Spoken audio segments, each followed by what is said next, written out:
Nabi. Ya, ittiba' Nabi atau mengikuti dan meladani Nabi Shallallahu Alaihi Wasallam adalah jalan untuk taat kepada Nabi. Jadi apa hubungan ittiba' sama taat? Jawabannya adalah cara taat Nabi itu ittiba'. Nah, untuk bisa ittiba' Nabi, mengikuti Nabi dengan baik dan benar, ada sejumlah kaidah yang patut untuk kita ketahui, kita camkan dan kita amalkan. Kaidah yang pertama, ada 8 kaidah. Kaidah yang pertama, bahasanya prinsip pokok Islam, acuan pokok dalam berislam adalah wahyu. Dalil dari teks Al-Quran dan hadis Nabi Shallallahu Alaihi Wasallam. Bukan pikiran orang, bukan pendapat orang, dan bukan perasaan. Namun yang menjadi acuan pokok dalam beragama adalah Al-Quran dan sunnah Nabi-Nya. Bukan pikiran orang, bukan opini, bukan pendapat, bukan perasaan, bukan budaya. Namun bagaimanakah apa yang dikatakan oleh Allah Subhanahu wa taala dan Rasul-Nya? Maka semua yang datang dan berasal dari Al-Quran, semua yang terdapat dalam Al-Quran dan sunnah Nabi Shallallahu Alaihi Wasallam, baik berupa perintah ataupun larangan, demikian juga kabar dan informasi, maka wajib diterima. Wajib diterima dan wajib bagi seorang muslim untuk berusaha segera melaksanakannya, mentaatinya. Mentaati perintah dengan mengerjakan perintah, mentaati larangan dengan meninggalkan hal yang dilarang, dan mentaati berita dengan menerima dan meyakini kebenaran berita yang Nabi sampaikan. Maka ini kaidah yang pertama, prinsip yang pertama berkaitan dengan ittiba'. Sebagaimana perkataan Az-Zuhri, salah satu ulama tabi'in, beliau mengatakan, minallahi risalah wa ala rasulil sallallahu alaihi wasallam balaru wa alaina taslimu. Dari Allah Subhanahu wa taala risalah, maka perintah dan larangan, pesan berupa perintah, larangan dan yang lainnya.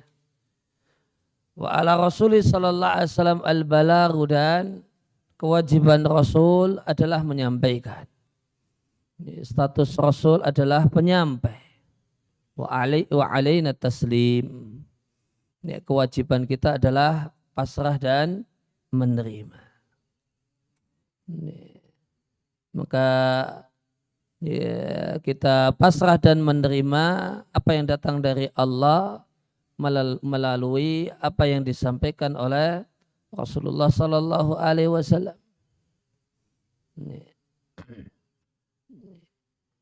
Jadi matan akidah Tahawiyah disampaikan, wala tathbutu qadamul islami ila ala dhahri taslimi wal istislami. Maka tidak kokoh keislaman seseorang kecuali dengan prinsip at-taslim wal istislam, menerima dan pasrah terhadap ketentuan Allah dan Rasul-Nya. Makna kalimat ini dijelaskan oleh Ibnu Abil Ais Al-Hanafi rahimallahu ta'ala di syarah beliau untuk matan aqidah Tahawiyah. Beliau katakan tidaklah kokoh keislaman orang yang tidak mau pasrah tunduk terhadap teks Al-Quran dan hadis Nabi Sallallahu Alaihi Wasallam. Tidaklah kokoh, tidaklah lurus keislaman seseorang yang tidak mau patuh kepada teks Al-Quran dan hadis Nabi. Dan tidak menentangnya, tidak melawannya. Baik dengan opini-opininya, pendapat-pendapatnya, pandangan-pandangannya, ataupun apa yang dinilai sebagai hasil olah pikir dan akalnya, dan yang lainnya. Maka orang yang kokoh dalam berislam, orang yang lurus dalam berislam, jejak dalam berislam adalah orang yang pasrah, tunduk, menerima, patuh dengan Al-Quran dan Sunnah Nabi Sallallahu Alaihi Wasallam. Betapa indah perkataan Ali bin Abi Thalib radhiyallahu taala anhu. Beliau mengatakan, "Iyakum wal istinana birrijali." Waspadalah, janganlah kalian menjadikan orang sebagai acuan. Fa inna rajula la ya'malu bi ahmali ahli jannati thumma yanqalibu. Karena terkadang dijumpai ada orang yang pada awalnya amalnya, perbuatannya adalah perbuatan penduduk surga, semua kemudian berubah. Li'ilmillahi fihi, karena ilmu Allah padanya. Sehingga lantas dia beramal dengan amal penduduk neraka dan mati, dan dia berstatus sebagai penghuni neraka dan calon penghuni neraka. Sebaliknya, wa inna rajula la ya'malu bi ahmali ahli nar fayanqalibu. Ada orang yang beramal dengan amal penduduk neraka lantas berubah di akhir hidupnya. Karena ilmu Allah tentang orang tersebut, dia lantas beramal dengan amal penduduk surga dan mati sebagai penghuni surga. Fa in kuntum la budda fa'ilin, jika kalian harus tidak boleh tidak ada orang yang dijadikan sebagai patokan dan acuan, fabil amwati la bil ahya'i, maka acuannya adalah orang yang sudah mati, yang sudah terbukti sampai akhir hayatnya berada di jalan yang lurus, bukan orang yang masih hidup. Kemudian Ali bin Abi Thalib berisyarat, dan beliau maksudkan dengan orang yang mati adalah Rasulullah Sallallahu Alaihi Wasallam dan para sahabatnya. Kemudian demikian juga ada perkataan salah satu salafun salih, Abu Zinad. Beliau mengatakan, inna sunana wa wujuhal haqqi la ta'ti katsiran ala khilafi ra'yi. Sesungguhnya ini ajaran Nabi, demikian juga berbagai macam kebenaran, itu seringkali atau banyak yang tidak sesuai dengan opini dan pandangan akal manusia.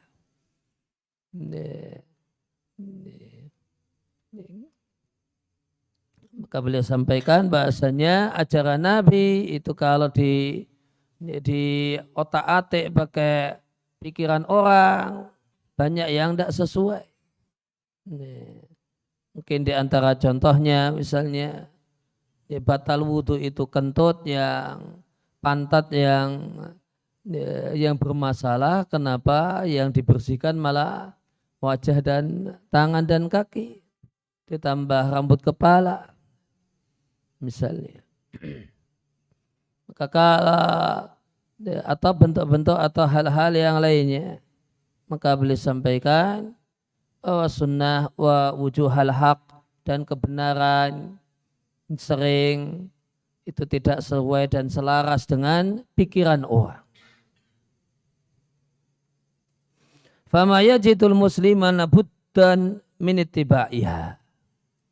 Meskipun demikian, kata Abu Zinad rahimallahu ta'ala, namun tidak boleh tidak kaum muslimin harus mengikuti apa yang Nabi ajarkan. Meskipun menurut pikirannya, menurut pandangan dan opininya, itu satu hal yang tidak sesuai dengan nalar. Menurut dia tidak sesuai, tidak masuk akal. Apa hubungan pakaian dengan masuk neraka misalnya? dianggap tidak sesuai dengan nalar. Namun kalau itu memang ajaran Nabi Shallallahu Alaihi Wasallam, prinsip kaum muslimin tidak boleh tidak harus diikuti apa yang ada di ajaran Nabi, bukan apa yang dianggap sebagai nalarnya.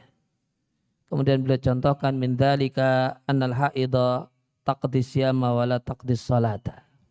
Di antara contoh yang boleh jadi tidak sesuai dengan nalar namun wajib dipatuhi karena itulah ajaran Nabi, wanita yang haid itu mengqadha puasa Ramadan yang ditinggalkan namun tidak memiliki kewajiban untuk mengqadha salat yang ditinggalkan. Boleh jadi orang punya pandangan dan pikiran apa bedanya puasa dengan salat, sama-sama Nabi, sama-sama kewajiban agama, sama-sama rukun Islam. Kenapa ini diperlakukan begitu dan kenapa ini diperlakukan begitu? Maka boleh jadi menurut pikiran sebagian orang ini tidak sesuai nalar, ini tidak sesuai dengan hasil pikirannya.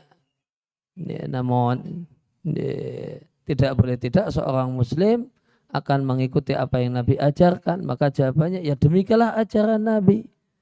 Wanita haid itu yang diqadha hanya puasa Ramadannya dan bukan sholat 5 waktu yang dia tinggalkan selama haid.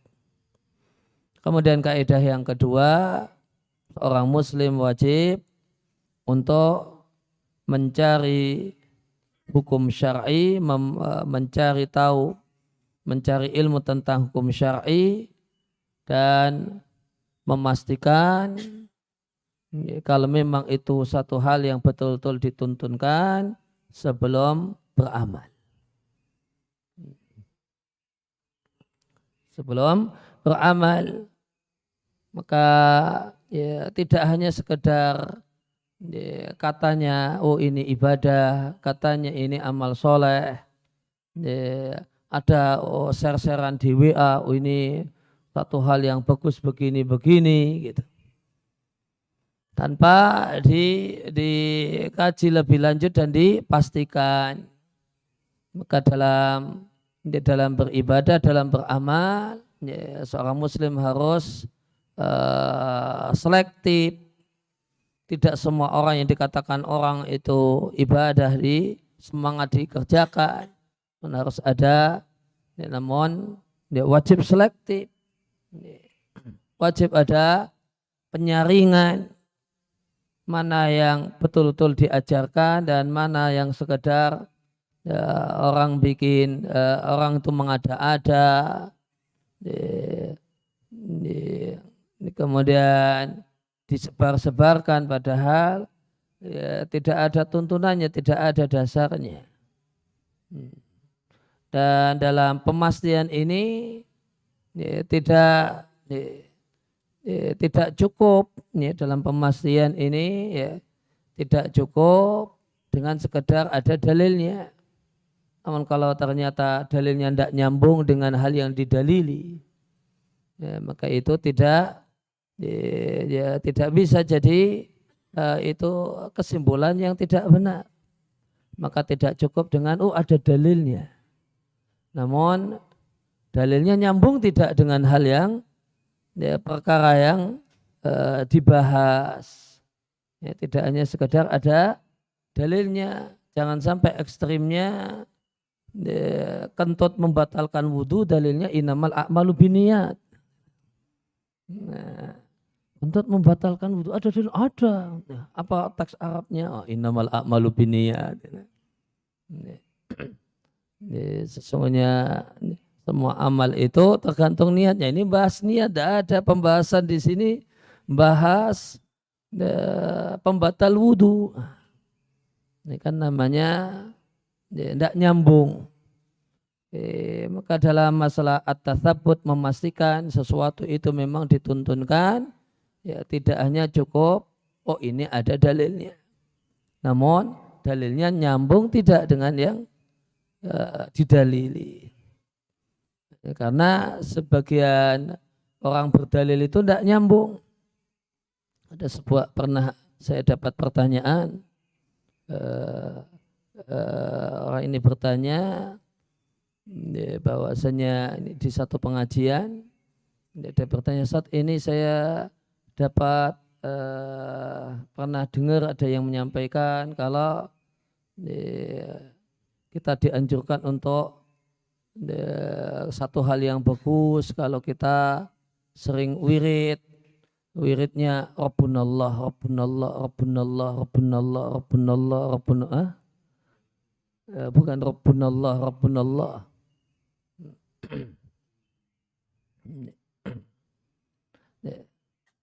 Ada zikir Rabbunallah, Rabbunallah suruh rutinkan dibaca. Maka saya sampaikan, wah kok demikian Pak? Ya, itu tidak nyambung itu tidak nyambung. Jadi orang yang penceramah yang menyampaikan tuntunan ini ada zikir Rabbunallah, Rabbunallah, Rabbunallah, Rabbunallah. Itu beralasan dengan ayat tentang masalah istiqomah. Innalladzina qalu Rabbunallah tsumma istaqamu tatanazzalu alaihimul malaikatu alla takhafu wa la tahzanu. Jadi orang-orang yang mengatakan Rabbunallah tsumma istaqamu, kemudian istiqomah, nah akhirnya ya, ada yang bikin tuntunan wirid Rabbunallah, Rabbunallah, Rabbunallah. Ya, ada dalilnya. Karena ada dalilnya. Innalladzina qalu Rabbunallah tsumma istaqamu. Kemudian jadi ada wirid Rabbunallah, Rabbunallah, Rabbunallah. Ada dalilnya ayat Al-Qur'an. Dalilnya ayat Al-Qur'an. Namun benarkah maksud ayat? Benarkah maksud ayat memerintahkan untuk wirid dan zikir habis selesai sholat atau yang lainnya bolak-balik komat kamit Rabbunallah, Rabbunallah, Rabbunallah, Rabbunallah. Jawabannya tidak demikian maksud ayat. Orang yang mengatakan Rabbunallah artinya orang yang bersahadat, orang yang beriman, orang yang masuk Islam, bersahadat, jadi orang yang beriman dan istiqomah dengan imannya. Bukan orang yang wirid pagi dan sore, pagi, siang, sore dan malam Rabbunallah, Rabbunallah. Maka tidak hanya sekedar ada dalilnya, tapi dalilnya nyambung ataukah tidak, sehingga bisa disimpulkan seperti itu. Ada orang yang kemudian beranggapan di antara hal yang afdal adalah sedekah di waktu subuh. Ini menganjurkan untuk sedekah di waktu subuh, sedekah subuh. Satu hal yang afdal. Namun sebelum bahas hal tersebut, bolehkah sedekah di waktu subuh? Boleh saja. Bolehkah sedekah di waktu subuh? Boleh. Mau sedekah jam 12 malam boleh enggak? Ya boleh. Mau sedekah jam 3 dini hari boleh enggak? Ya boleh. Mau sedekah panas-panas jam 12 siang boleh tidak? Boleh. Sehingga yang kita mau bahas itu bukan kebolehan sedekah di waktu subuh. Sambil berangkat subuh sedekah boleh, sambil berangkat sholat duhur sedekah boleh. Mau sambil mau berangkat sholat isya kemudian sedekah juga boleh. Ini kita tidak bahas tentang masalah kebolehannya, namun yang dibahas tentang masalah afdulnya. Kan beda-beda ya. Kebolehan sedekah di waktu subuh, boleh. Nah, apakah benar dari sekian banyak waktu 24 jam itu yang paling afdal waktu subuh? Nah itu yang maka ada itu yang kita bahas. Maka ada orang yang menyimpulkan afdal, punya kesimpulan afdal sedekah di waktu subuh, ganjarannya lebih besar. Ganjarannya lebih besar. Adakah dalilnya? Ada hadis Nabi.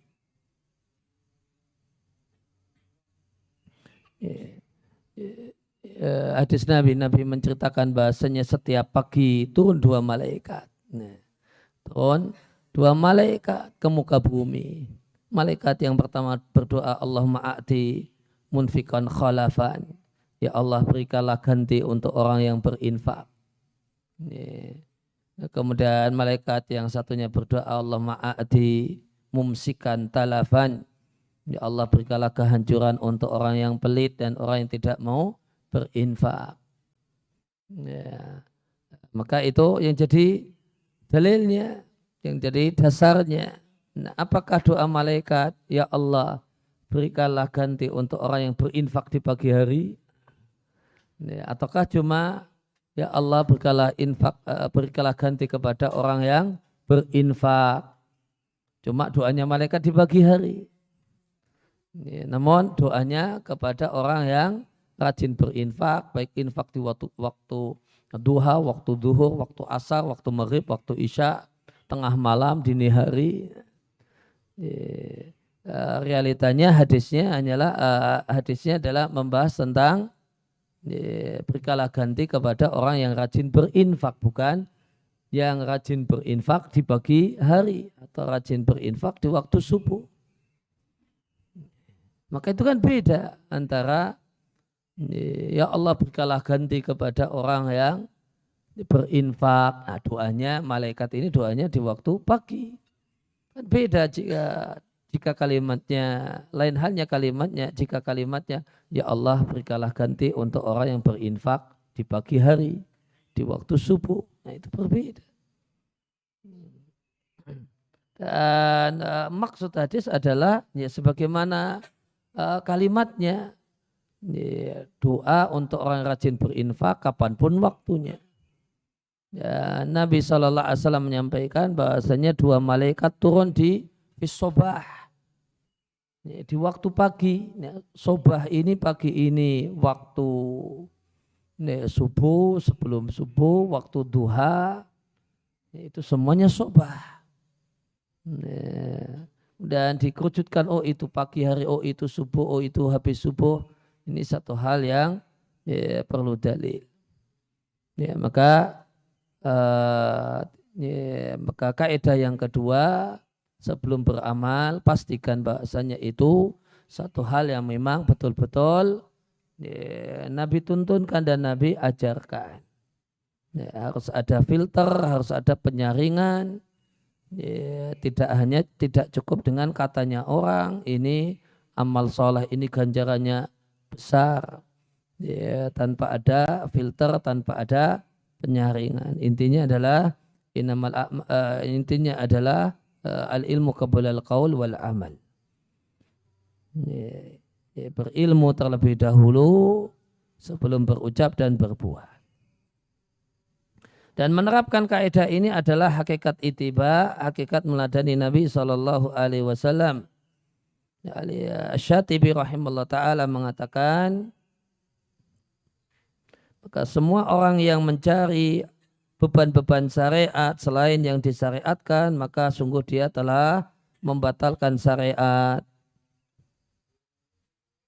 Dan semua orang yang membatalkan syariat, maka tindakannya melakukan pembatalan terhadap syariat satu hal yang batil.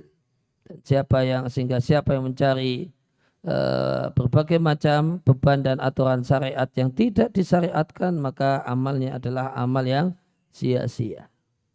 Kemudian kaidah yang ketiga, yang dimaksud dengan ittiba Nabi SAW adalah mengamalkan, beramal dengan semua yang Nabi ajarkan, mengamalkan perintah dan larangan yang terdapat dalam Al-Quran yang merupakan wahyu dari Allah Ta'ala, dan mengamalkan sunnah Nabi SAW.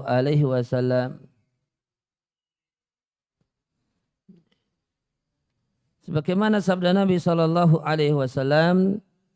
dalam hadis yang diriwayatkan oleh Imam Ahmad, Nabi katakan, ala ini utitul kitab wa mithlahu ma'ahu. Ingatlah bahasanya aku diberi Al-Quran dan semisal Al-Quran bersama Al-Quran, yaitu sunnah Nabi Sallallahu Alaihi Wasallam. Demikian Nabi ulangi 2 kali.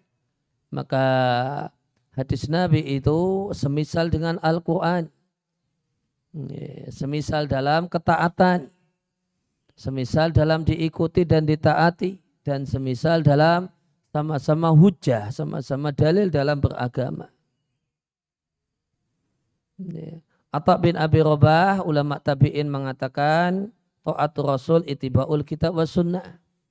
Mentaati Rasul itu adalah dengan mengikuti Al-Quran dan As-Sunnah.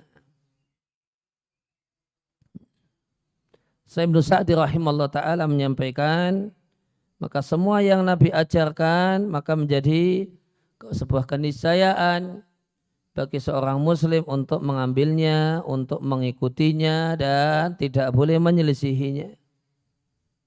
Dan sesungguhnya perkataan Rasul itu sebagaimana firman Allah dalam masalah wajib diikuti. Tidak ada keringanan bagi siapapun, tidak ada uzur bagi siapapun untuk meninggalkannya. Meninggalkan apa yang Nabi sampaikan, dan tidak boleh memenangkan dan mendahulukan perkataan siapapun dibandingkan perkataan Nabi Sallallahu Alaihi Wasallam. Ya, kemudian kaidah yang keempat, kalau kaidah yang ketiga berkenaan dengan masalah amal, maka kaidah yang keempat, dan ini bagian dari ittiba, adalah dalam masalah tidak beramal. Kalau kaidah yang ketiga tentang berbuat, maka kaidah yang keempat tentang tidak berbuat. Sesuatu yang Nabi tidak lakukan, sesuatu yang Nabi tinggalkan, min jinsil ibadat, dan yang tidak Nabi lakukan itu adalah kategorinya kategori ibadat. Maka Nabi tidak melakukannya, padahal ada faktor pendorong untuk melakukannya di masa Nabi Sallallahu Alaihi Wasallam. Maka melakukannya adalah bid'ah. Sesuatu yang tidak Nabi lakukan, dan itu kategorinya adalah kategori ritual ibadat. Padahal ada faktor pendorong bagi Nabi di masa Nabi untuk melakukannya, namun Nabi tidak melakukannya. Maka orang sekarang yang melakukannya, dia melakukan satu hal yang nilainya bid'ah.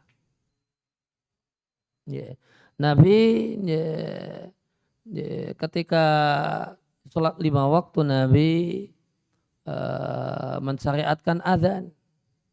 Nabi memerintahkan untuk beradzan untuk sholat 5 waktu. Namun Nabi Shallallahu Alaihi Wasallam seumur hidup bolak-balik sholat hari raya dan tidak pernah pakai adzan. Nabi tinggalkan adzan untuk sholat hari raya. Tidak pernah Nabi lakukan, padahal Nabi sholat hari raya berkali-kali. Semuanya tanpa adzan. Maka ittiba Nabi dalam masalah ini adalah tidak beradzan untuk sholat hari raya. Maka ittiba Nabi dalam apa yang Nabi tinggalkan. Nabi meninggalkan beradzan untuk sholat hari raya, maka orang yang ittiba Nabi, orang yang mengikuti Nabi juga meninggalkannya, bukan mengamalkannya.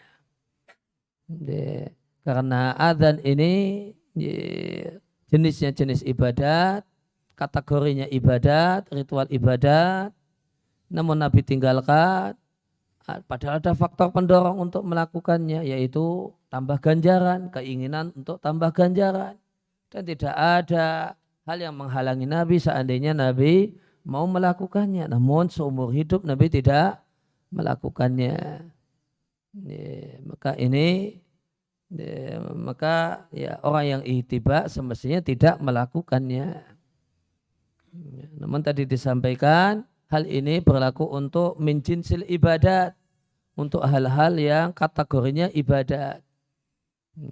Kalau hal-hal tersebut kategorinya bukan kategori ibadat, maka tidak masuk dalam pembahasan kita. Nabi seumur hidup tidak pernah makan nasi, tidak pernah makan nasi, nggak pernah makan tempe, nggak pernah makan tahu, tidak pernah makan pecel, tidak pernah makan ini. Nabi tinggalkan hal itu. Namun ini bukan babnya, bukan bab, ini kategorinya bukan kategori al-ibadat. Maka tidak masalah makan tempe, tidak masalah makan pecel, tidak masalah makan kerupuk, tidak masalah makan sambal dan seterusnya. Karena ini kategorinya bukan kategori ritual ibadat. Yang kita yang masuk dalam bab ittiba dalam bentuk ittiba dalam apa yang Nabi tinggalkan, bagaimana ittiba dalam apa yang Nabi lakukan, ini adalah manakala hal yang ditinggalkan itu kategorinya kategori ibadat, yang ada faktor pendorong untuk Nabi untuk melakukannya, tidak ada penghalang bagi Nabi untuk melakukannya, namun Nabi tidak pernah melakukannya. Ya, prinsipnya sebagaimana perkataan Imam Malik rahimallahu ta'ala. Imam Malik mengatakan, "Fama lam yakun yauma idin dinan, fala yakunul yauma dinan." Maka segala sesuatu yang tidaklah menjadi bagian dari Islam di zaman Nabi, maka hari ini juga bukan bagian dari Islam. Maka semua yang tidak merupakan bagian dari ibadah dalam Islam di zaman Nabi, maka hari ini juga bukan bagian dari ibadah dalam Islam.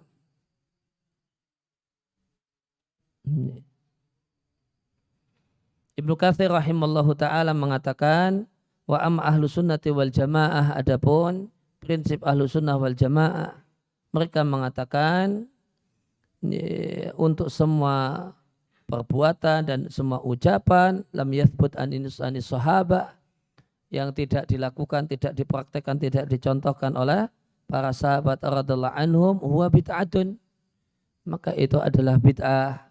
Di annahu law kana khairan la sabaquna ilaihi, karena seandainya ibadah semacam itu baik, para sahabat itu tentu adalah orang yang pertama kali mendahului kita dalam melakukannya.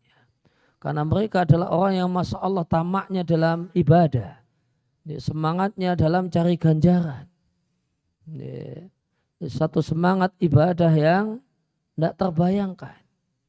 Tidak terbayangkan. Ada sahabat Utsman bin Maz'un yang karena ingin semangatnya beribadah, menemui Nabi dan minta izin kepada Nabi untuk mengkebiri diri sendiri. Untuk mengkebiri diri sendiri. Karena semangat ibadahnya yang luar biasa.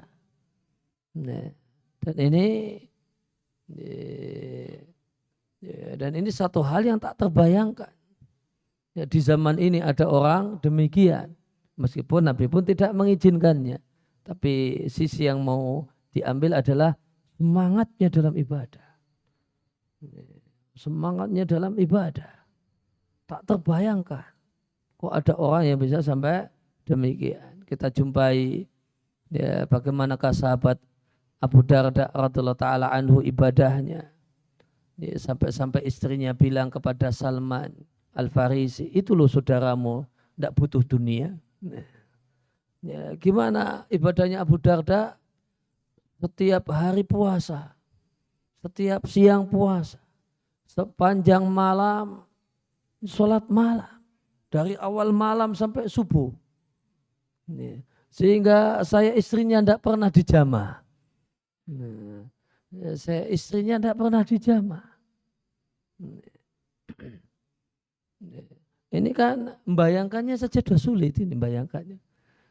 Terlepas dari kemudian ditegur oleh Salman, dengan Salman mengatakan bahasanya inna li rabbika 'alaika haqqo, Tuhanmu itu punya hak yang wajib ditunaikan, wa inna li ahlika 'alaika haqqo, keluargamu punya hak untuk juga istrimu, keluargamu punya hak untuk dijamah, disentuh, ya, tidak hanya dibiarin, ditinggal ngibadah dan yang lainnya. Fa'tikula dihaqqin haqqahu, maka berikanlah untuk setiap yang punya hak-haknya masing-masing. Dan Nabi mengatakan sodaqah Salman, benar yang apa yang dikatakan oleh Salman. Tapi dari satu sisi bayangkan ada orang yang punya semangat ibadah seperti itu. Ada orang yang punya semangat ibadah seperti itu, setiap siang kondisinya puasa, setiap malam sepanjang malam berdiri untuk sholat. Berdiri untuk sholat dari ba'dal isya sampai subuh. Ini berdiri sholat 10 menit saja sudah kakinya ke sana kemari. Lah ini berdiri sholat 1 jam, 2 jam, 3 jam. Bisa kebayang gimana itu orang yang berdiri sholat berjam-jam dan itu berhari-hari. Bayangkannya sulit. Bayangkannya sulit. Berkhayal saja agak kesulitan kita untuk supaya berkhayal saja. Berkhayal saja kesulitan, bayangkan. Berimajinasi itu kangelan gitu. Nah, apalagi menerapkannya dalam diri kita. Cobalah sehari gitu. Enggak usah berhari-hari. Ya, cobalah noko-noko sekali. Tidak terbayangkan. Ini orang rakus ganjaran. Ini orang yang rakus ganjaran. Rakus pahala dengan rakus pahala yang luar biasa. Itu para sahabat. Itu para sahabat. Maka tidak kebayang seperti tidak terbayang seperti apa. Semangat mereka, tidak terbayangkan semangat mereka dalam beribadah.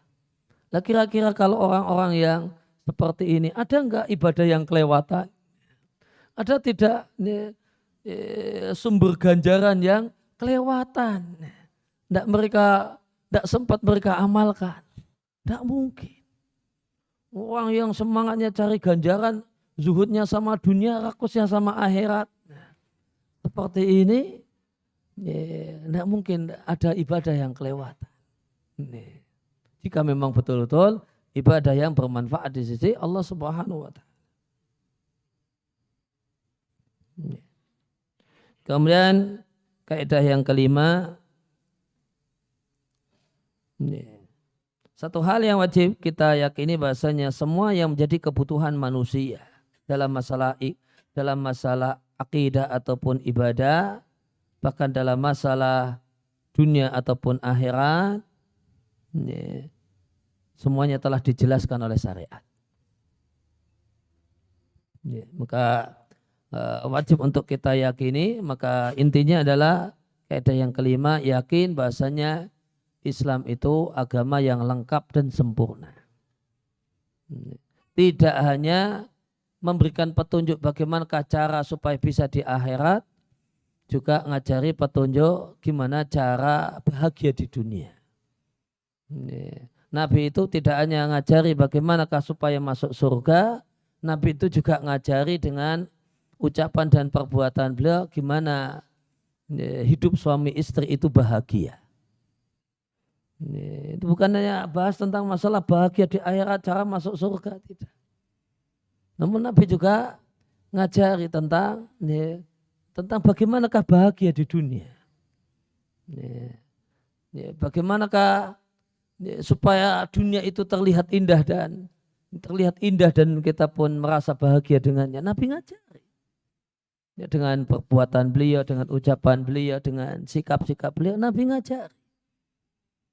Maka Islam tidak hanya mengajarkan tentang gimana cara masuk surga, gimana cara bahagia di dunia juga diajarkan oleh Islam. Dan dalam masalah kemudian tidak hanya bicara masalah dunia, namun juga tidak hanya bicara masalah agama, Nabi juga bicara tentang masalah dunia. Dan masalah agamanya pun lengkap, akidahnya, ibadahnya, akhlaknya, perilaku akhlak Islam, perilaku Islam. Semuanya Nabi ajarkan. Demikian lengkap dan sempurna. Demikian bagusnya. Kalau kemudian tidak bagus, tidak ini jelek, nah itu kelakuan orangnya. Yang brengsek itu orang Islamnya. Gitu. Orang Islamnya boleh jadi brengsek, tapi kalau ajarannya, Masya Allah indahnya. Jadi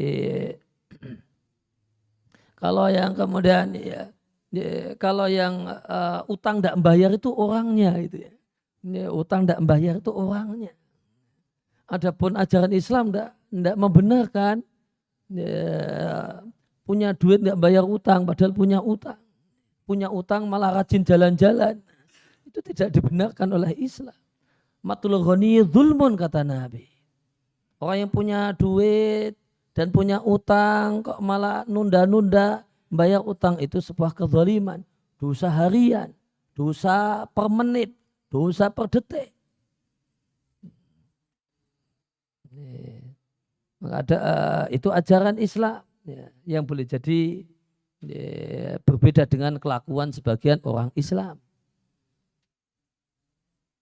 Ya, maka prinsip yang kelima ini adalah kita seorang Muslim wajib meyakini bahasanya Islam itu lengkap dan sempurna. Dengan Allah Subhanahu wa taala sampaikan di surat An-Nahl ayat yang ke-89, "Wa nazzalna 'alaikal kitab tibyanan likulli syai'." Ya, telah kami turunkan kepadamu Al-Qur'an menjelaskan segala sesuatu. Masalah dunia dan masalah akhir, masalah agama dan masalah dunia. Ya, namun ada yang dijelaskan secara global dan ada yang dijelaskan secara rinci dan spesifik. Demikian juga dengan Allah sampaikan, al-yawma akmaltu lakum dinakum wa atmamtu alaikum ni'mati wa raditu lakumul Islam madinah. Di hari ini telah kusempurnakan untuk kalian agama kalian. Telah kulengkapkan untuk kalian nikmat-nikmatku dan aku telah ridha Islam sebagai agama kalian.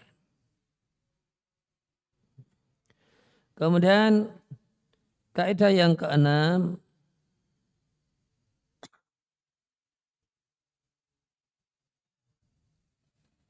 bahasanya itibanya Nabi dalam satu ibadah tertentu, satu ritual ibadah tertentu tidaklah terwujud kecuali dengan mencocoki ajaran Nabi dalam 6 hal. Maka ittiba Nabi SAW dalam ibadah tertentu itu tidak akan terwujud kecuali dengan menyesuaikan diri dengan ajaran Nabi, apa yang Nabi ajarkan dalam 6 hal. Yang pertama adalah dalam masalah sebab ibadah.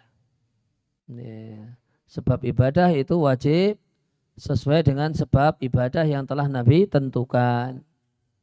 Kalau ada ibadah yang boleh tanpa sebab, namanya sholat sunnah mutlak. Ya kalau itu ya bebas, asalkan tidak di waktu terlarang. Tapi ibadah-ibadah yang telah ditentukan sebabnya, maka wajib mengikuti sebab yang Nabi tuntunkan. Ya, Nabi memberikan tuntunan dan Nabi memberikan pelajaran, Nabi mengajarkan pada kita bahasanya bersin itu sebab untuk dikira apa? Ya, bersin itu sebab untuk alhamdulillah. Maka bersin itu sebab untuk alhamdulillah. Itu sudah Nabi pasangkan. Bersin itu sebab untuk mengucapkan alhamdulillah.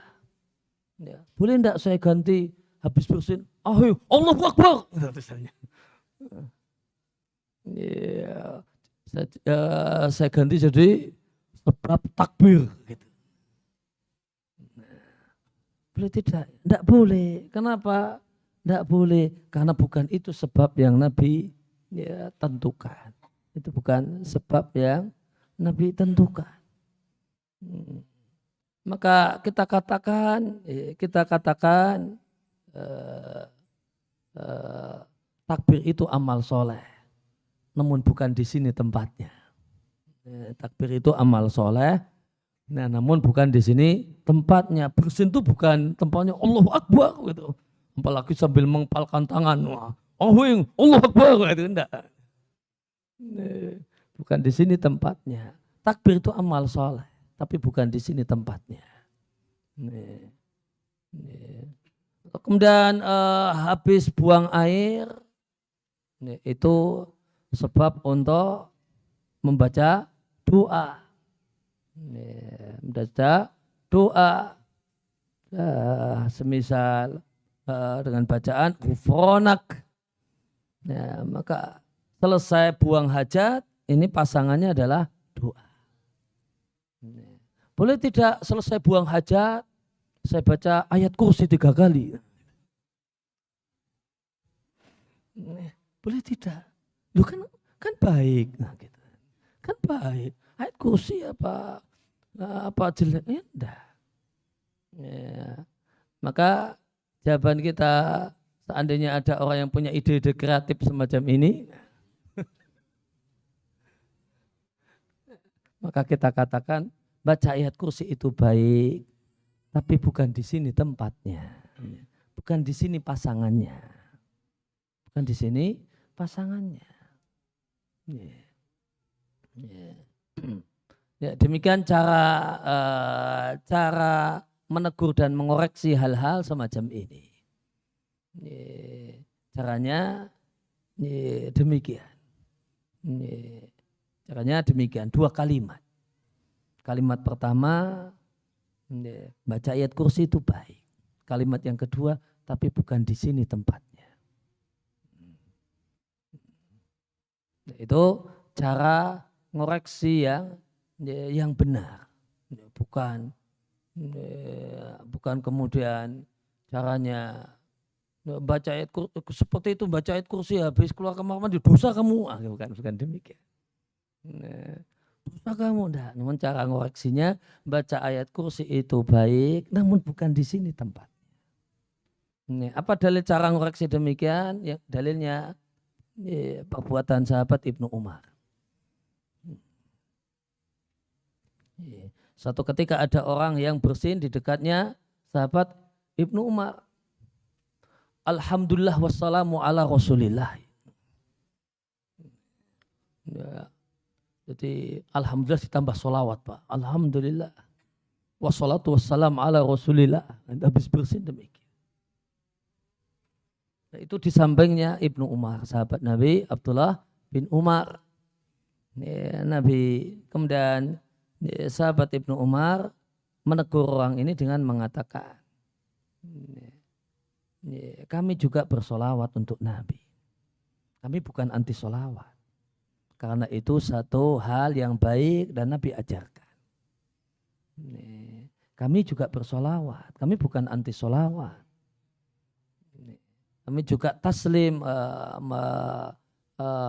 mendoakan keselamatan untuk Nabi. Kami bukan anti di situ. Karena itu satu hal yang baik. Namun kata Ibnu Umar, namun tidak demikian yang Nabi ajarkan ketika bersin. Maka sahabat Ibnu Umar negur orang ini dengan 2 kalimat. Ditegur dengan 2 kalimat. Kalimat pertama, kami juga bersolawat. Kami itu bersolawat, kami itu tidak anti solawat. Cuma di sini kemudian akan tetapi kalimat kedua, namun tidak seperti ini yang Nabi ajarkan. Itu sahabat Ibnu Umar. Ini cara negur yang kalem, elegan, dan tidak bikin orang salah paham. Elegan dan tidak bikin orang salah paham. Nah, kalau cara negurnya yang lainnya bisa jadi, kamu anti selawat ya? Nah, tidak boleh selawat ya? Benci sama orang berselawat ya? Tidak. Sahabat Ibnu Umar cara negurnya tidak demikian. Kami bersolawat, kami tidak anti solawat. Tapi tidak seperti ini yang Nabi ajarkan. Cukup alhamdulillah saja titik. Tidak pakai sholawat dan salam untuk Nabi setelah bersih.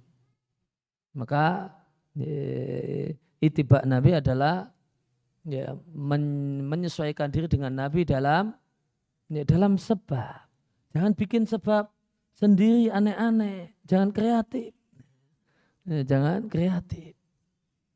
Kreatif itu masalah teknologi, masalah kemudian keduniaan, silakan kreatif. Bikin baju yang hangat itu seperti apa, silakan kreatif. Bikin sepeda yang nyaman itu apa, yang bisa terbang misalnya, silakan kreatif. Tapi kalau dalam masalah seperti ini sebab ibadah, jangan kreatif. Kemudian yang kedua, menyesuaikan Nabi dalam jenis ibadah. Menyesuaikan Nabi dengan jenis ibadah. Kalau untuk ibadah yang Nabi telah tentukan jenisnya. Kalau Nabi tidak tentukan jenisnya longgar, ya longgar. Tapi yang Nabi sudah tentukan jenisnya, ya maka ngikuti jenis yang Nabi tuntunkan. Nabi menuntunkan untuk udhiyah, menyembelih hewan kurban. Dan Nabi telah tentukan jenisnya, hewannya namanya bahimatul an'am. Bahimatul an'am itu dalam bahasa Arab artinya, kalau sering diterjemahkan dengan binatang ternak, namun itu tidak tepat.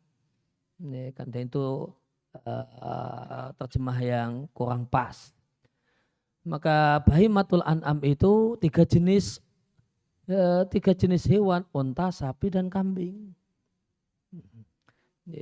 Termasuk sapi kerbau, termasuk kambing domba. Maka itu yang Nabi tuntunkan. Maka tidak boleh udhiyah menyembelih hewan kurban dengan menyembelih kuda misalnya. Meskipun kuda lebih mahal daripada sapi misalnya. Tidak boleh. Atau kemudian nyembelih ayam, nyembelih mentok, menyembelih bebek. Maka tidak boleh korban udhiyah, korbannya korban mentok, korban ayam, korban angsa, korban lele, tidak boleh. Bagaimana tidak boleh juga korban perasaan. Korban dalam rangka udhiyah itu bahimatul an'am. Kalau enggak unta, sapi, termasuk sapi, kerbau. Kalau enggak kambing, termasuk kambing, domba. Jangan yang lainnya. Jangan yang lainnya.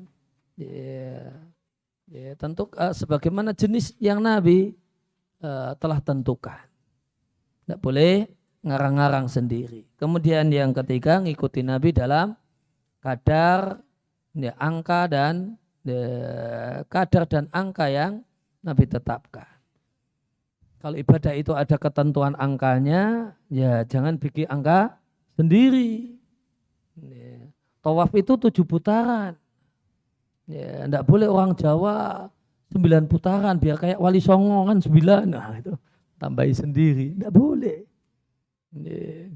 Subuh itu 2 rakaat. Nah, enggak boleh kemudian dosa saya terlalu banyak, subuhnya 4 rakaat. Enggak boleh. Mau dosanya banyak, mau dosanya sedikit, mau merasa enggak punya dosa, subuh tetap 2. Enggak boleh bikin angka sendiri. Maka sesuatu yang sudah Nabi tentukan angkanya, tidak boleh diubah-ubah. Punya emas, punya perak, itu zakatnya 2,5%. Tidak boleh ditentukan. Zakatnya 5% misalnya. Atau ngikuti pajak lah 10%. Gitu. Tidak demikian. Maka ibadah-ibadah yang sudah Nabi tentukan kadarnya, ukurannya, angkanya, wajib patuh. Wajib patuh. Zakat emas, zakat perak, zakat uang 2,5%. Kalau kemudian mau lebih dari itu boleh, tapi bedakan niatnya. Mau kemudian pas sekalian mengeluarkan duit nilainya 10% juga boleh, tapi bedakan niatnya. 2,5% untuk bayar zakat, sisanya mau sedekah. Kemudian kalau kemudian membayar zakatul fitri ya sudah ada ketentuannya. Ya, praktisnya 2,5 atau 3 kilo beras. Waduh, saya banyak, saya mau zakat fitri 1 kintal. Ya silahkan mengeluarkan 1 kintal, namun bedakan niatnya. Ya, ini 2,5 atau 3 kilo ini bayar zakatul fitri sekalian. Ya, ini mau infak beras sekalian ya tidak apa-apa. Ya, tidak dilarang infak beras di malam Idul Fitri itu enggak dilarang, boleh juga. Boleh juga, cuma yang ini bayar zakat, yang itu infak.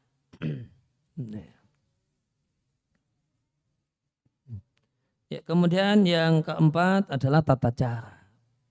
Kalau udah ada bagaimana tata cara ibadah yang Nabi tuntunkan, ikuti. Kalau Nabi memberikan kelonggaran, ya maka longgar. Tapi kalau sudah ditentukan, maka wajib dipatuhi.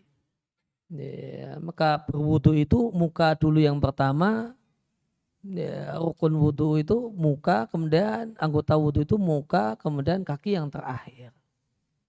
Ya, kalau dibalik tidak boleh, kaki dulu, habis itu basuh kepala, terus mukanya yang terakhir, tidak boleh tuntun. Tidak seperti itu tata cara yang dituntunkan. Maka ngikuti tata cara yang telah Nabi tuntunkan. Kemudian yang kelima, waktu. Jika telah Nabi tentukan waktunya, jangan seenaknya dan semaunya sendiri.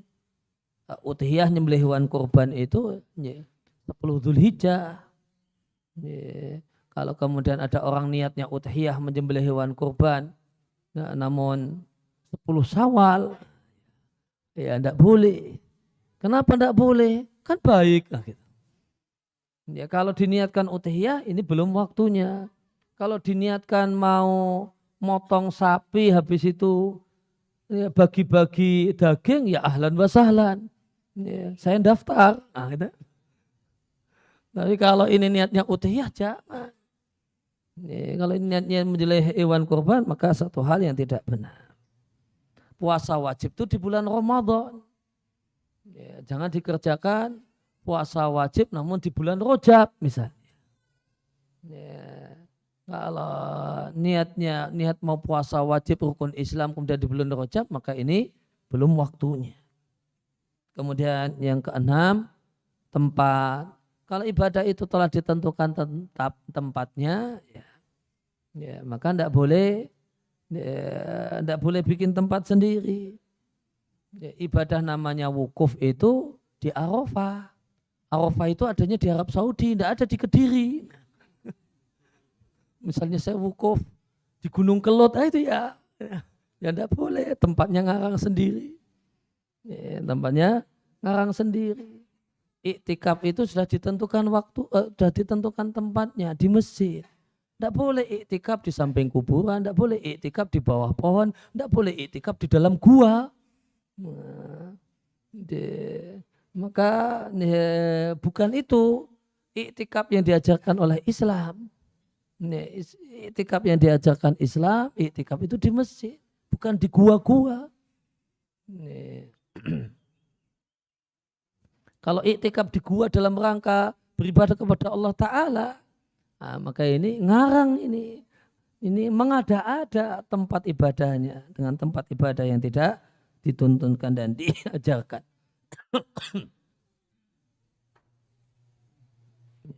Kemudian kaidah yang ketujuh. Bahasanya pada asalnya dalam ibadat berkaitan untuk kita orang, kita bagi seorang muslim adalah semestinya prinsipnya adalah patuh, taat tanpa melihat hikmah, makna dan maksudnya. Sebagaimana kata Ibnu Utsaimin rahimallahu taala, beliau katakan wajib untuk kita ketahui dan kita sadari bahasanya apa yang diperintah oleh Allah dan Rasulnya atau dilarang oleh Allah dan Rasulnya, maka itu sama dengan hikmah. Sehingga kewajiban kita adalah pasrah. Maka kita katakan jika ada orang yang bertanya, apa hikmah subuh 2 rakaat? Apa hikmah zuhur 4 rakaat dan seterusnya atau hal-hal semacam itu? Ya, maka jawabannya adalah innal hikmata amrullahi wa rasulihi fil ma'murat. Hikmahnya adalah ya itulah yang diperintahkan oleh Allah dan Rasulnya.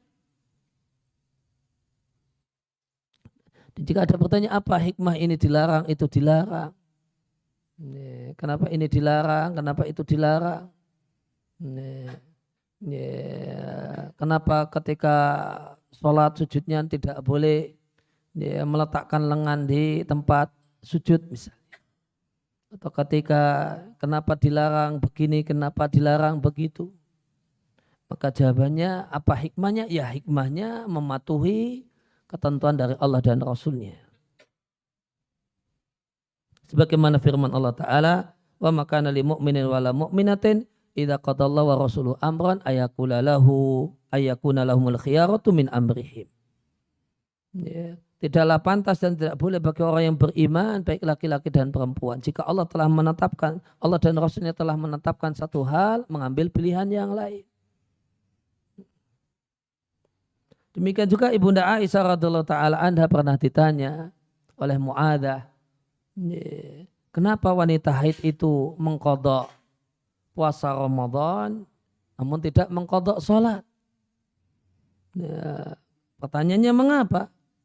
Ya, maka jawaban Ibunda Aisyah, karena yusibuna dzalika, kami mengalami haid di masa Nabi, fa nu'maru bi qada'i siyam wa la nu'maru bi qada'i sholati.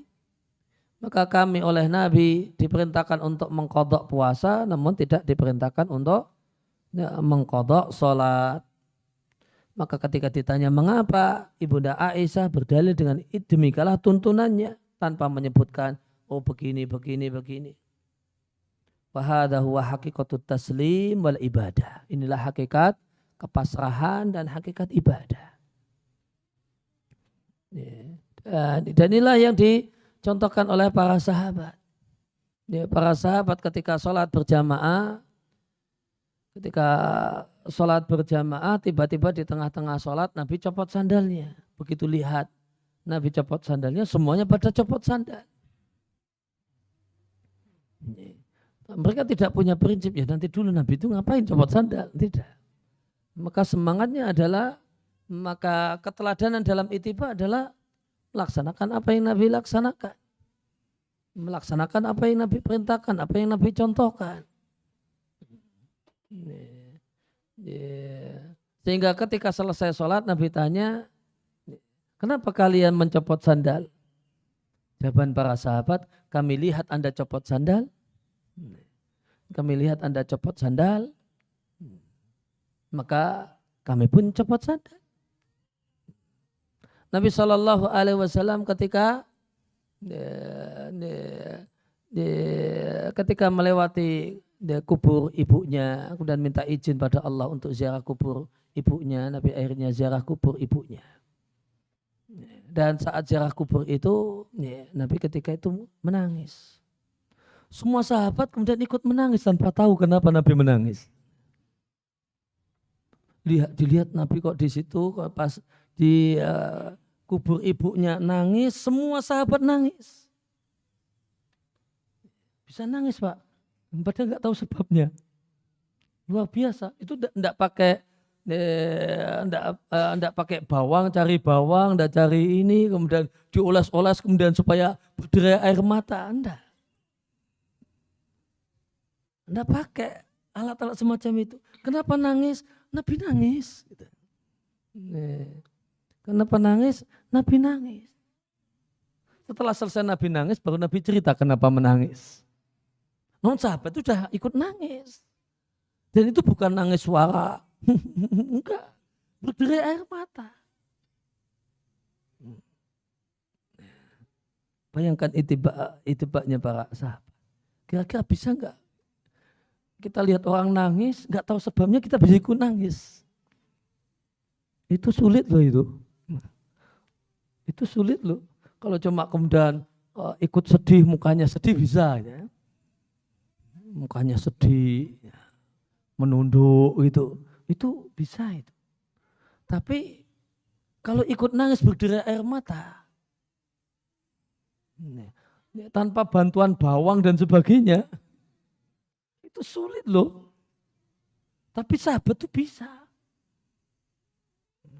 Sahabat itu bisa nangis karena nggak sebabnya Nabi nangis. Ya kami ikut nangis. Itu satu hal yang luar biasa. Baru setelah selesai Nabi cerita. Kalau saya tadi minta izin pada Allah untuk menziarahi kubur ibuku, diizinkan. Saya minta izin pada Allah untuk mendoakan ibuku, tidak Allah izinkan. Karena itu saya menangis. Baru tahu setelah itu.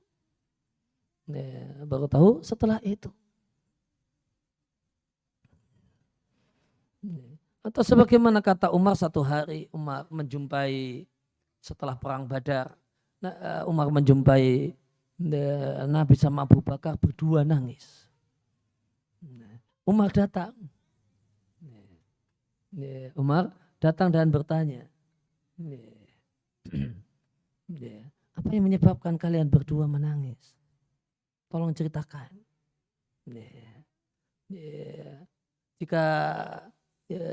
Jika itu membuat satu hal yang juga membuat sedih, maka Umar akan menangis bersama kalian. Namun jika itu satu hal yang tidak bisa membuat Umar menangis, maka saya akan pura-pura menangis bersama kalian. Itu semangat para sahabat. Mereka gimana yang Nabi lakukan, gimana yang Nabi tuntunkan, dilakukan tanpa banyak bertanya terlebih dahulu ini dan itu.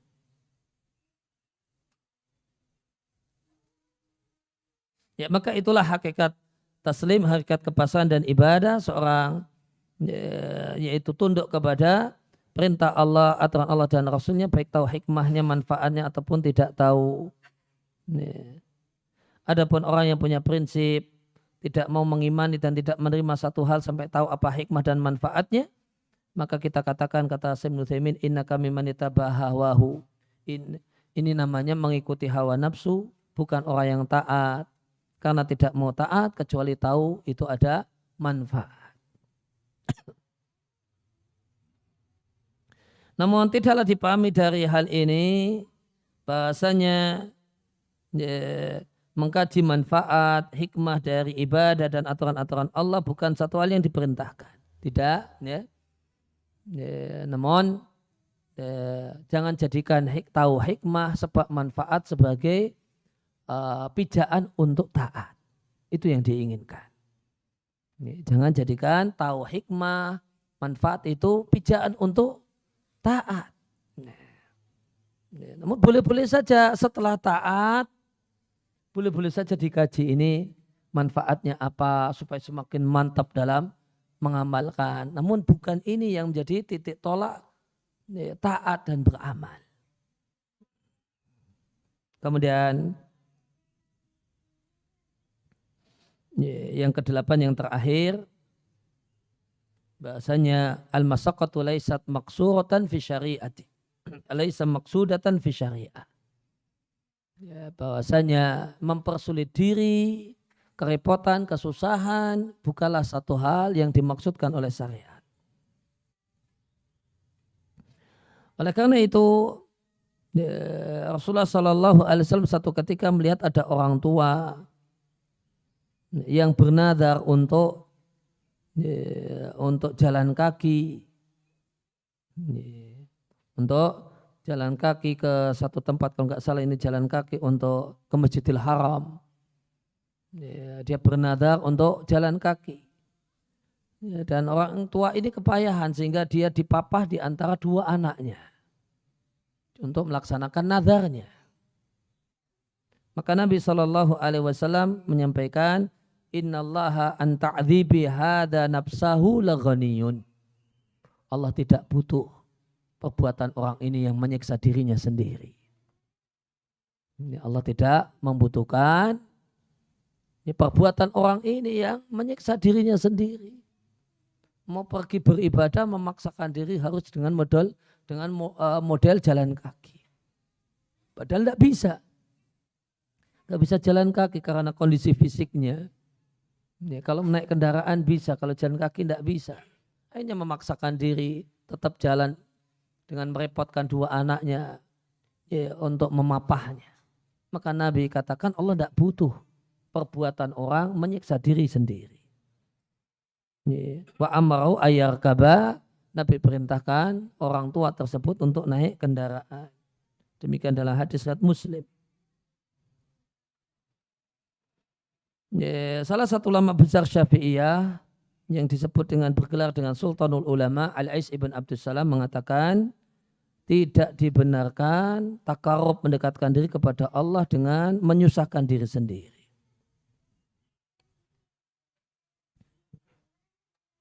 Karena semua bentuk amal ibadah itu bentuk pengagungan kepada Allah Subhanahu wa taala. Dan semata-mata menyusahkan diri sendiri itu bukan pengagungan dan ibadah kepada Allah Subhanahu wa taala. Bahkan yang diinginkan dari hamba adalah menjauhi hal yang dilarang, melaksanakan hal yang diperintahkan sesuai dengan maksimal kemampuan.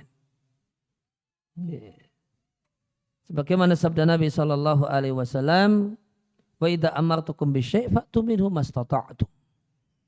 Jika aku perintahkan kalian untuk melakukan satu hal, laksanakanlah semaksimal kemampuan kalian. Kalau tidak mampu sehingga perlu berpindah kepada yang lainnya, maka berpindah kepada yang lain. Bahkan di antara prinsip pokok syariat adalah memberikan kemudahan dan tidak menyulitkan. Bagaimana firman Allah Ta'ala,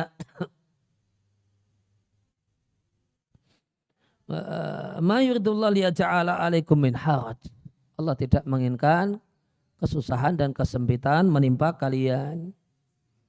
Oleh karena itu ganjaran dan pahala itu bertingkat-tingkat sesuai dengan amalnya, sesuai dengan amal yang dilakukan, baik itu lebih capek ataupun tidak. Baik itu lebih capek ataupun tidak. Maka tidaklah kemudian semata-mata besarnya ganjaran karena besarnya capek. Ada banyak ibadah yang ringan namun ganjarannya besar. Maka ini menunjukkan bahasanya ibadah itu ya bertingkat-tingkat ganjarannya karena amalnya dan bukan karena semata-mata capeknya. Akan tetapi tidaklah diragukan bahasanya capek, repot dan susah yang tidak diniatkan dan tidak dimaksudkan. Namun repot dan susah yang terjadi untuk melakukan satu amal kebajikan. Untuk melakukan satu amal kebajikan. Maka ini nambah pahala. Bedakan dua hal ini. Seorang muslim dilarang bersengaja mencapekkan diri. Bersengaja mencapekkan diri itu dilarang. Tapi jika seorang muslim untuk melakukan satu amal ibadah akhirnya dapat capek yang lebih berat daripada orang lain, maka dia dapat tambahan ganjaran yang tidak didapatkan oleh orang lain. Sebagaimana dari sahabat Jabir radhiyallahu anhu, beliau mengatakan karena diaruna na'iyatan anil masjidi. Kata Jabir, rumah kami itu jauh dari Masjid Nabawi. Maka kami ingin menjual rumah kami, kemudian pindah mendekat ke Masjid Nabi. Namun Rasulullah SAW melarang kami. Dengan Nabi katakan, innalakum bikulli khutwatin darajah. Sesungguhnya untuk kalian setiap langkah kaki yang kalian lakukan untuk pergi ke masjid itu tambahan 1 derajat di sisi Allah Subhanahu wa taala. Demikian dalam hadis yang diriwayatkan oleh Muslim. Maka ketika diperintahkan untuk sholat berjamaah, kebetulan rumahnya agak jauh daripada masjid dibandingkan kawannya, dan untuk pergi ke masjid dia lebih susah daripada kawannya, maka ini fadilah untuk dia, bahasanya untuk Anda, untuk jenengan ganjaran yang lebih banyak. Tapi tidak boleh dimaksudkan. Tidak boleh dimaksudkan. Ada orang yang rumahnya dekat ke masjid, jalan kakinya muter dulu. Muter dulu supaya saya punya susah yang lebih. Enggak, tidak demikian. Kalau ini namanya masyakoh, kesulitan menjadi maksud dan niat. Kalau ini ada A dan B. Ini A rumahnya dekat masjid, si B rumahnya agak jauh dari masjid. Maka B kemudian lebih capek daripada A kalau untuk pergi ke masjid. Maka B dapat ganjaran yang lebih besar daripada A. Namun A tidak boleh memaksudkan untuk capek. Terus muter ke rumahnya B, baru jalan bareng sama B. Itu tidak boleh demikian. Tidak boleh demikian. Namun ketika kemudian orang mau berwudu, ketika seorang muslim mau berwudu, ada air yang tidak terlalu dingin dan ada air dingin. Ada di kulkas air dingin, ada di keran air kurang dingin. Tidak boleh, ngambil air yang di kulkas saja untuk wudu sholat subuh. Biar lebih dingin, lebih menderita, lebih besar ganjarannya. Bukan. Ini nanti masuknya ke hadis yang tadi yang Nabi melihat orang tua ya, dan Nabi komentar Allah tidak membutuhkan menyiksa diri sendiri semacam ini. Berwudu dengan air dingin itu lebih besar ganjarannya. Bukan demikian Kak. Bukan dalam seperti ini. Kalau ini dimaksudkan, susah itu dimaksudkan. Ada air keran yang enggak terlalu dingin, ada air di kulkas yang dingin. Dan air di keran ditinggalkan, cari air kulkas. Ini namanya susah dimaksudkan, susah diniatkan. Itu tidak disyariatkan. Ini bagian penting dari kaidah ittiba. Itu tidak disyariatkan. Tapi berwudu dengan air dingin dan bersabar dengannya itu ganjarannya lebih besar. Itu ketika kondisinya tidak ada air kecuali air yang dingin. Kondisinya tidak ada air kecuali air yang dingin. Menghangatkan air, gasnya habis. Tidak ada pilihan kecuali air dingin. Dalam keadaan kita masih mampu. Untuk kesehatan badan kita masih mampu untuk menikmati air dingin ini. Maka sabar dengan dinginnya air, ganjarannya lebih besar. Berwudu di hari itu, ganjarannya lebih besar daripada berwudu di hari yang lainnya yang tidak demikian kondisi airnya. Tapi tidak boleh sengaja cari air yang dingin. Mau kemudian berwudu, kemudian beli es dulu, es batu dulu. Cemplungkan dulu untuk berwudu. Nah itu tidak boleh, tidak boleh. Itu namanya mengadab diri sendiri dan Allah tidak membutuhkan orang yang mengadab dan menyiksa dirinya sendiri. Ya demikian 8 kaidah penting seputar ittiba Nabi agar ittiba Nabi yang merupakan jalan ketaatan itu bisa kita lakukan dengan baik dan benar, harus memperhatikan 8 kaidah ini. Demikian, mudah-mudahan apa yang kita kaji, apa yang kita pelajari di kesempatan kali ini Allah jadikan sebagai ilmu yang nafi', ilmu yang bermanfaat, ilmu yang berkah. Allahumma alimna ma yanfa'una wa anfa'na bima 'allamtana wa zidna ilma wa sallallahu ala nabiyina Muhammadin wa ala alihi wa sahbihi wa sallam wa akhiru da'wana alhamdulillahi rabbil alamin. Mau ada tanya jawab? Ada pertanyaan dari YouTube Ustaz. Izin bertanya Pak Ustadz, ibadah tanpa tahu hikmahnya itu gimana? Gimana? Ibadah tanpa tahu hikmahnya. Iya. Itu bagaimana? Untuk beribadah tidak harus tahu hikmahnya. Untuk sholat subuh 2 rakaat tidak harus tahu apa hikmah 2 rakaat. Ini tadi masuk dalam pembahasan kaidah yang ke-7. Untuk tidak ada keharusan untuk tahu hikmah dalam rangka taat.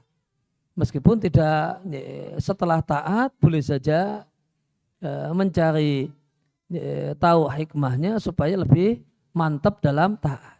Nah,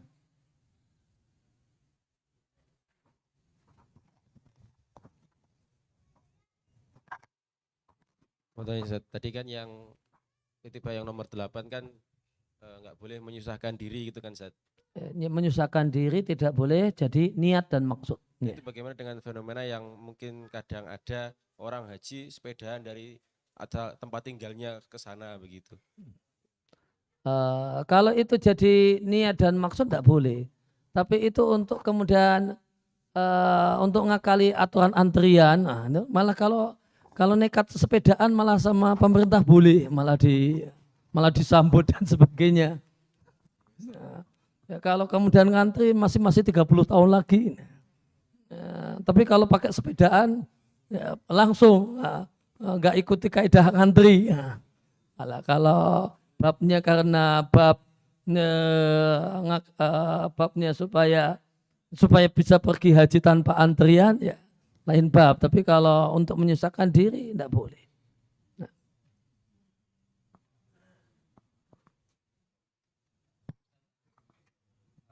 Apakah kebiasaan mengucapkan alhamdulillah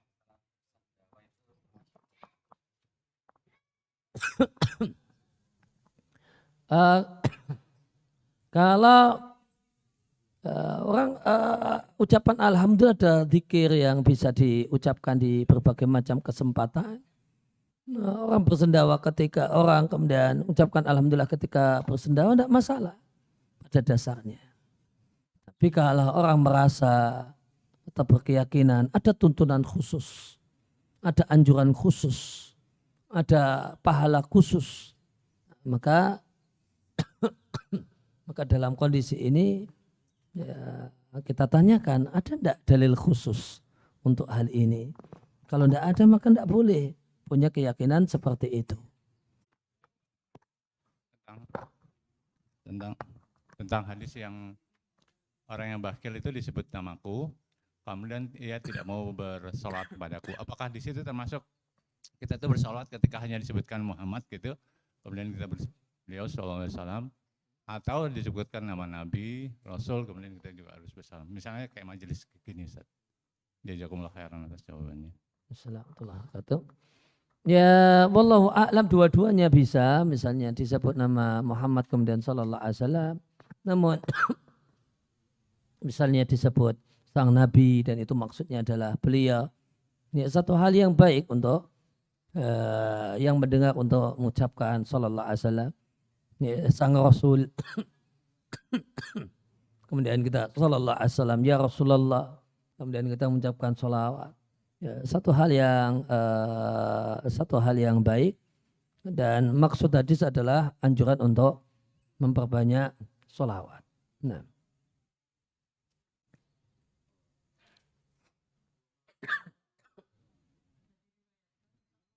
Hah? Ya. Ya.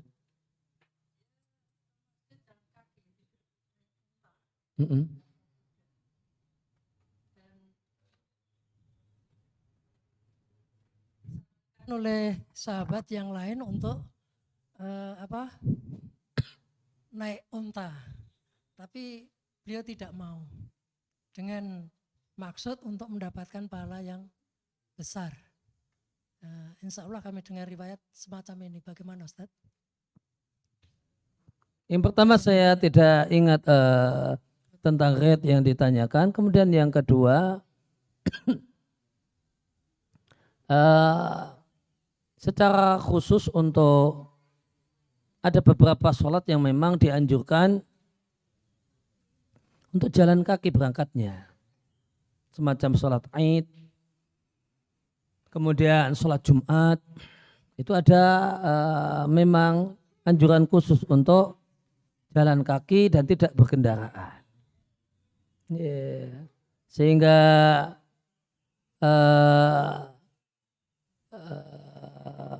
maka seandainya ada riwayat yang tadi ditanyakan, maka masih dalam batas kemampuan, ya, masih dalam batas tidak kemudian menyiksa diri, ya, maka apa yang beliau lakukan dilakukan oleh sahabat itu tidak salah.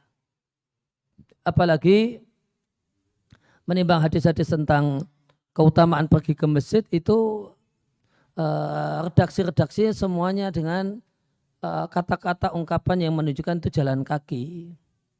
Jadi karena alasan tersebut kemudian ya, tidak ada kemudian setiap langkah keledai yang dinaiki, ya, setiap langkah unta yang dinaiki pahalanya demikian. Namun redaksinya semuanya khutwah. Ya, setiap langkah ini menghapus dosa, langkah itu menambah pahala. Satu langkah setiap langkahnya meningkatkan derajat di sisi Allah. Jadi jika melihat demikian, maka langkah kaki itu satu hal yang jadi maksud memang. Langkah kaki satu hal yang jadi maksud. Jadi sehingga tidak salah jika dia memaksudkannya, meniatkannya. Karena memang ada semangat untuk, ada spirit untuk menjadikan langkah kaki itu sebagai maksud. Tapi kalau rumahnya itu jauh, namun nanti tentu beda lagi dengan jika pilihannya adalah jalan kaki namun masbuk atau naik kendaraan tapi tidak masbuk. Itu nanti pilihannya berbeda. Tentu kalau yang dimaksudkan adalah cari ganjaran dan yang afdal, maka lebih tidak masbuk itu lebih afdal. Tidak masbuk itu lebih afdal daripada jalan kaki namun sampai masjid sudah tasahud akhir. Sampai masjid sudah tinggal rakaat terakhir. Nanti sampai masjid malah sudah bubar. Nah, itu tentu berbeda. Namun sahabat tersebut bisa kita pastikan dia tahu kondisi sehingga dia akan berangkat lebih gasik, dia akan berangkat lebih awal. Jadi kalau untuk sholat memang jalan kaki itu satu hal yang menjadi maksud. Sehingga jika orang ingin demikian satu hal yang tidak mengapa. Nah, ada yang lain terakhir?